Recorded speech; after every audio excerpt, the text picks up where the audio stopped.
Langit malam di ujung kota itu gelap, hanya diterangi oleh kilauan lampu jalan yang redup dan berkedip-kedip seolah takut pada kegelapan.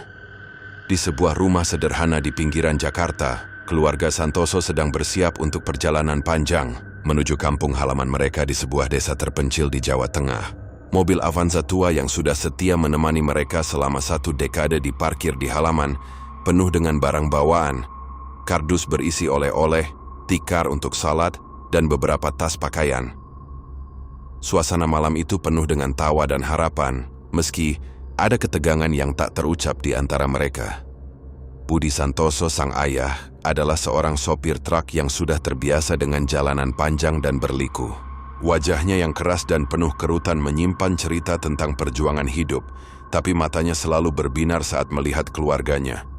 Ia sedang memeriksa ban mobil dengan cermat, sementara istrinya, Sari, sibuk menata makanan di jok belakang. Sari adalah wanita lembut dengan senyum yang selalu menenangkan, tapi malam itu ada keraguan di matanya.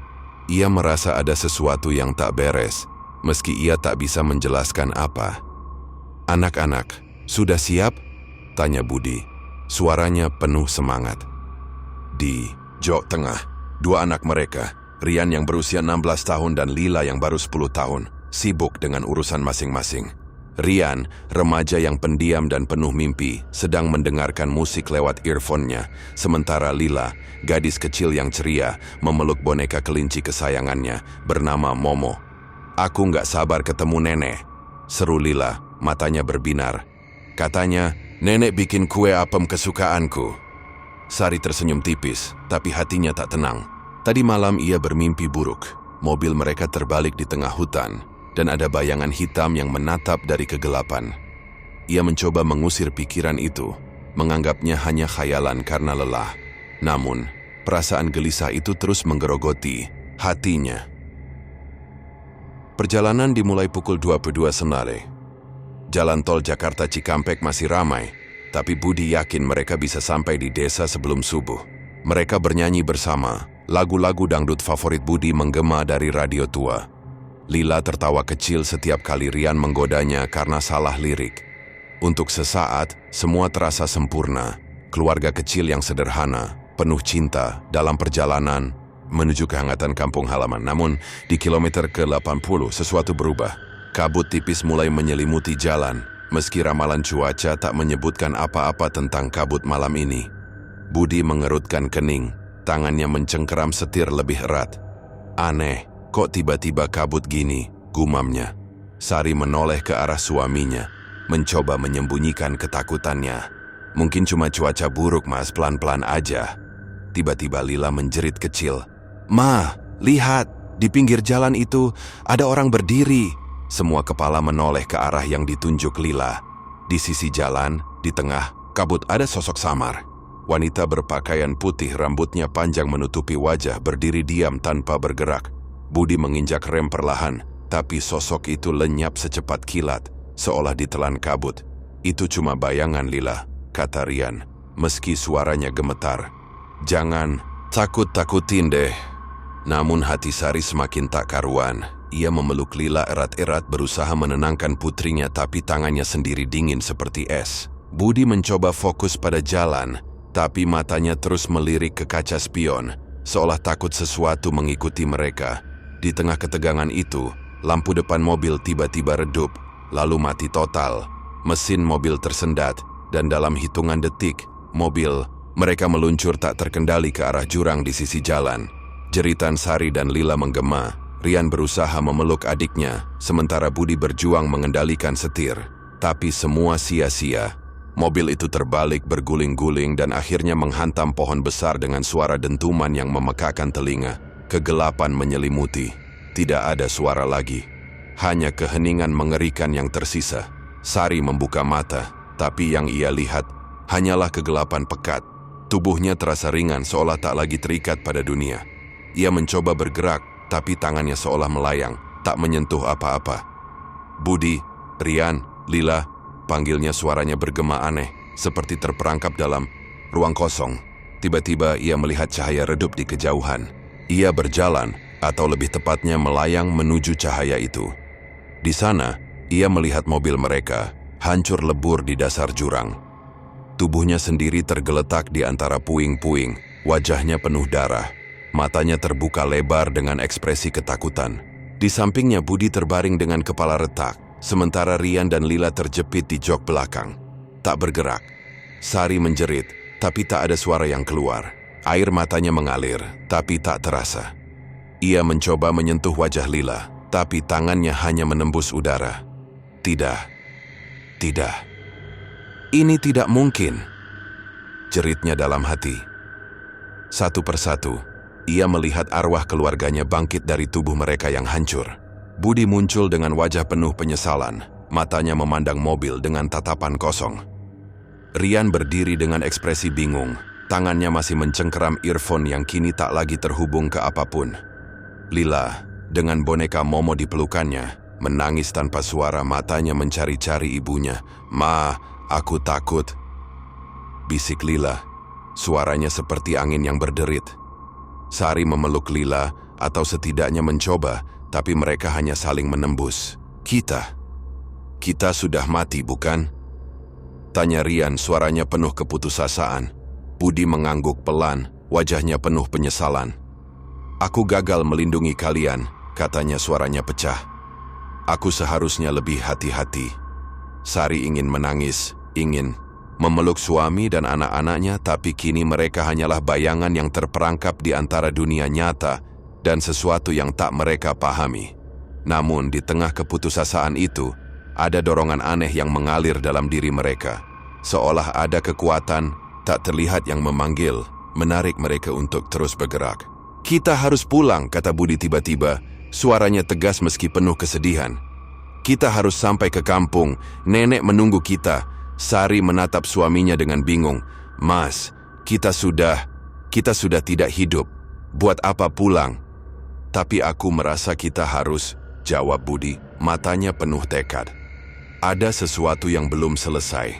Maka, tanpa tahu mengapa, keluarga itu mulai bergerak. Mereka melayang di atas jalan yang gelap, mengikuti jalur yang seharusnya membawa mereka ke kampung halaman. Di sepanjang jalan mereka melihat bayangan-bayangan aneh. Sosok wanita berpakaian putih yang sama seperti yang dilihat Lila, anak kecil yang tertawa di tengah kabut, dan suara-suara bisikan yang seolah memanggil nama mereka. Setiap langkah terasa berat, bukan karena tubuh, tapi karena beban emosi yang mereka pikul. Sari terus memandang Lila, yang kini hanya bisa memeluk boneka Momo dengan wajah pucat. Rian berjalan di belakang, matanya kosong, seolah menolak menerima kenyataan. Budi memimpin di depan, tapi pundaknya terlihat merosot, seolah menanggung seluruh rasa bersalah atas kecelakaan itu. Di tengah perjalanan mereka melewati sebuah desa kecil yang sepi. Di sana mereka melihat sebuah rumah tua dengan lampu minyak yang berkedip-kedip di beranda. Dari dalam rumah terdengar suara tangisan seorang wanita. Sari merasa hatinya tersayat, meski ia tak lagi punya jantung yang berdetak. Ia mendekati rumah itu, dan di dalam ia melihat seorang ibu tua yang sedang berdoa di depan foto keluarga. Foto itu adalah foto mereka. "Itu nenek," bisik Lila, suaranya penuh air mata. "Nenek tahu. Kita, Sari tak sanggup menahan tangisnya. Ia ingin masuk, ingin memeluk ibu mertuanya, tapi tubuhnya hanya menembus dinding. Di dalam nenek terus berdoa, memohon agar keluarganya selamat dalam perjalanan. Tanpa mereka sadari, doa itu justru menjadi belenggu yang membuat arwah mereka tak bisa tenang. Perjalanan keluarga Santoso berlanjut, tapi semakin lama, semakin jelas bahwa ada sesuatu yang salah. Jalan yang mereka lalui tak lagi terlihat seperti jalan tol biasa. Pohon-pohon di pinggir jalan seolah bergerak, ranting-rantingnya meliuk seperti tangan yang ingin meraih mereka. Kabut semakin tebal, dan suara-suara aneh mulai terdengar lebih jelas. Tawa anak kecil, jeritan samar, dan bisikan yang memanggil nama mereka satu persatu. "Ma, aku dengar suara itu lagi," kata Lila, tubuhnya gemetar. Boneka Momo di tangannya tiba-tiba terasa lebih berat, seolah ada sesuatu yang hidup di dalamnya. Sari memeluk Lila, mencoba menenangkan meski ia sendiri ketakutan. "Jangan dengarkan, sayang. Kita harus terus jalan." Tapi Rian tiba-tiba berhenti. "Ma, Pa, kalian gak merasa aneh? Kita sudah berjalan berjam-jam tapi kok gak sampai-sampai?" Ini bukan jalan ke kampung. Budi menoleh, wajahnya penuh kebingungan. Aku tahu jalan ini, Rian. Aku sudah lewat sini berkali-kali. Kita pasti hampir sampai. Namun, Rian tak yakin. Ia mulai memperhatikan sekitar dan matanya tertuju pada sebuah papan tua di pinggir jalan. Tulisannya sudah pudar, tapi ia bisa membaca. Jangan lanjutkan perjalanan. Pah, lihat itu, seru Rian menunjuk papan. Tapi saat Budi menoleh, papan itu lenyap, seolah tak pernah ada. Aku nggak lihat apa-apa, kata Budi. Suaranya mulai goyah. Kamu kelelahan, Rian. Kita harus terus. Tapi ketegangan di antara mereka semakin memuncak. Lila mulai menangis mengatakan bahwa boneka Momo berbicara padanya, memintanya untuk tinggal di sini. Sari mencoba mengambil boneka itu, tapi tiba-tiba Lila menjerit dan mendorong ibunya. Jangan ambil Momo, dia satu-satunya yang sayang sama aku sekarang. Sari tersentak. Kata-kata Lila seperti pisau yang menusuk hatinya. Lila, mama sayang sama kamu, kita semua sayang sama kamu. Tapi kita mati, Ma, jerit Lila, air matanya mengalir meski tak terlihat. Kita mati karena papa nggak hati-hati. Aku benci papa. Kata-kata itu menghantam Budi seperti petir. Ia terdiam, wajahnya pucat, matanya penuh penyesalan. Lila, aku nggak bermaksud. Konflik di antara mereka memuncak, dan untuk pertama kalinya, keluarga yang dulu penuh cinta itu terpecah oleh amarah dan kesedihan. Rian menyalahkan ayahnya, Lila menyalahkan semua orang, dan Sari hanya bisa menangis dalam diam, tak mampu menyatukan keluarganya lagi. Di tengah pertengkaran itu, sosok wanita berpakaian putih muncul kembali, kali ini lebih jelas. Wajahnya tak terlihat, tapi suaranya dingin dan tajam seperti pisau. Kalian tak akan pernah sampai, katanya. Kalian terkutuk untuk mengembara selamanya. Sari menjerit, mencoba melindungi anak-anaknya, tapi sosok itu lenyap, meninggalkan tawa yang menggema di kegelapan. Dan di saat yang sama, mereka melihat sesuatu yang lebih mengerikan. Bayangan diri mereka sendiri, berdiri di kejauhan, dengan wajah penuh darah dan mata kosong. Bayangan itu seolah mengejek, menunjukkan bahwa mereka tak lagi manusia, hanya arwah yang tersesat. Malam semakin pekat dan keluarga Santoso terus berjalan, meski mereka mulai meragukan apakah mereka benar-benar menuju kampung halaman. Jalan yang mereka lalui kini penuh dengan kenangan yang menyakitkan. Setiap langkah seolah membuka luka lama, rahasia yang selama ini mereka pendam. Budi berhenti di tengah jalan, wajahnya penuh air mata. Aku harus jujur, katanya, suaranya pecah. Kecelakaan itu bukan hanya karena kabut. Aku ketiduran di setir. Aku terlalu memaksakan diri. Aku pikir aku kuat, tapi aku salah. Sari menatap suaminya, campuran antara kemarahan dan kesedihan membanjiri hatinya. Kenapa kamu nggak bilang, Mas? Kenapa kamu nggak minta berhenti? Kita bisa istirahat. Aku takut mengecewakan kalian, jawab Budi. Suaranya hampir tak terdengar. Aku ingin kita sampai cepat, biar Lila bisa ketemu nenek. Aku cuman ingin kita bahagia.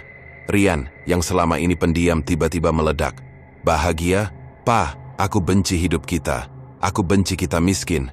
Aku benci harus pindah-pindah terus karena papa nggak bisa bayar sewa. Dan sekarang kita mati karena papa. Kata-kata Rian seperti cambuk yang menghantam Budi. Ia terduduk, atau setidaknya mencoba, tapi tubuhnya hanya melayang di udara.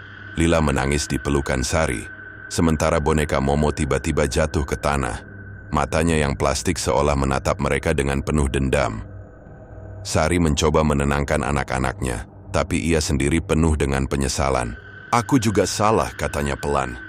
Aku tahu papa lelah, tapi aku diam saja. Aku takut kita bertengkar lagi. Aku seharusnya lebih tegas.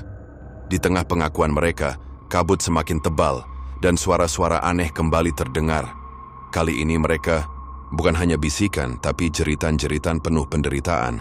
Dari kegelapan muncul bayangan-bayangan lain, arwah-arwah lain yang juga tersesat. Wajah mereka penuh luka dan keputusasaan.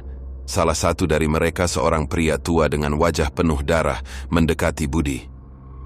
Kalian tak akan pernah sampai. Katanya suaranya seperti geraman. Jalan ini adalah kutukan. Kalian akan mengembara selamanya seperti kami. Sari menjerit, menarik anak-anaknya menjauh. Tapi bayangan itu terus mendekat. Tangannya yang dingin hampir menyentuh Lila. Di saat yang sama, boneka Momo tiba-tiba bergerak sendiri. Kepalanya berputar. Dan dari mulutnya keluar suara yang bukan milik Lila. Kalian milikku sekarang. Budi, dengan sisa keberaniannya berteriak dan mencoba menyerang bayangan itu.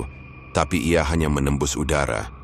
Keluarga itu berlari, orang lebih tepatnya melayang, meninggalkan boneka Momo yang kini tertawa dengan suara mengerikan. Setelah berjam-jam, orang, mungkin berabad-abad, karena waktu tak lagi berarti, keluarga Santoso akhirnya melihat sesuatu di kejauhan. Cahaya redup dari sebuah desa. Itu adalah kampung halaman mereka. Tempat di mana nenek menunggu. Tempat di mana mereka seharusnya berkumpul dengan penuh kebahagiaan. Tapi saat mereka mendekat, mereka menyadari bahwa desa itu tak lagi seperti yang mereka ingat. Rumah-rumah terlihat tua dan terbengkalai. Pohon-pohon tampak layu. Dan udara dipenuhi bau tanah basah. Di tengah desa mereka melihat rumah nenek dengan lampu minyak yang masih menyala di beranda. "Nenek!" bisik Lila, suaranya penuh harap. Mereka masuk ke rumah, tapi yang mereka temui bukan nenek yang hangat dan penuh kasih. Di dalam mereka melihat sosok nenek, tapi wajahnya pucat, matanya kosong. Ia duduk di depan meja, memegang foto keluarga mereka dan berdoa tanpa henti. "Kembalilah, kembalilah," gumamnya, suaranya seperti mantra. Sari menyadari sesuatu yang mengerikan. Doa nenek yang penuh cinta dan keputusasaan telah mengikat arwah mereka ke dunia ini. Mereka tak bisa pergi, tak bisa tenang, karena cinta nenek terlalu kuat, terlalu memaksa mereka untuk pulang. "Ma, kita nggak bisa tinggal di sini," kata Rian, suaranya gemetar. "Kita nggak hidup lagi, kita nggak seharusnya di sini." Sari menangis memeluk anak-anaknya, meski ia tak bisa merasakan kehangatan mereka.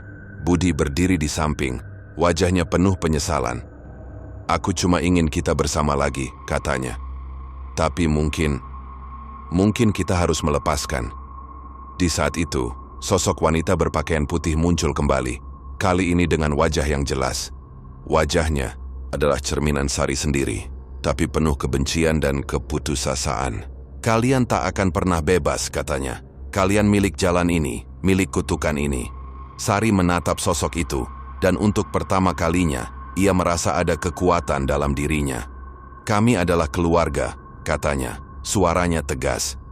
"Kami akan bersama, apapun yang terjadi, tapi kami bukan milikmu." Dengan segenap kekuatan yang tersisa, Sari memeluk anak-anaknya dan Budi, dan mereka berjalan menjauh dari rumah nenek, menjauh dari desa, menuju cahaya putih yang muncul di ujung jalan. Apakah itu jalan menuju kedamaian? Atau hanya awal dari pengembaraan lain? Tak ada yang tahu. Yang tersisa hanyalah suara tangisan nenek yang memudar di kejauhan, dan bayangan keluarga Santoso yang perlahan lenyap dalam kabut, meninggalkan dunia yang tak lagi menjadi milik mereka.